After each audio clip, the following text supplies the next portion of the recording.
Des centaines de milliers de jeunes hommes appelés ou rappelés sous les drapeaux et les membres des forces supplétives combattaient pour la France sur le territoire algérien.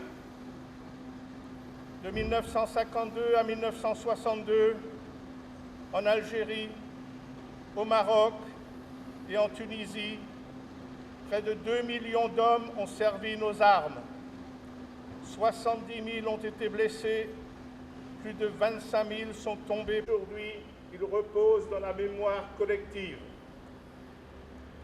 C'est à toute cette génération qui ont souffert et en souffrent encore, marqués dans leur chair comme dans leur esprit.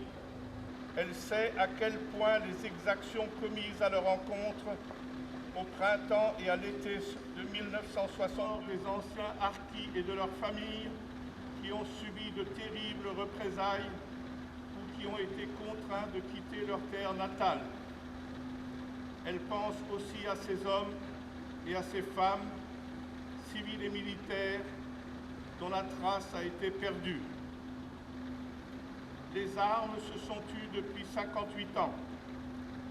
Cette période occupe dans notre histoire et dans notre mémoire nationale une place toute particulière. L'histoire de la guerre d'Algérie est celle d'une déchirure. Parce que cette histoire est la nôtre, il est nécessaire de continuer son enseignement et de permettre sa juste compréhension. Parce que ces mémoires sont essentielles pour la construction de nos identités et pour notre cohésion nationale. Sa transmission aux jeunes générations doit se poursuivre de manière apaisée. Se souvenir, témoigner, raconter, expliquer, partager en sont les maîtres mots. C'est aussi ce que nous faisons en cette journée nationale.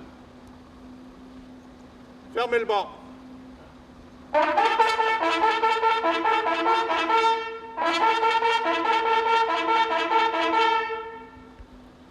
Repos. Merci pour votre présence et la participation et l'organisation de cette journée qui nous tient beaucoup à cœur.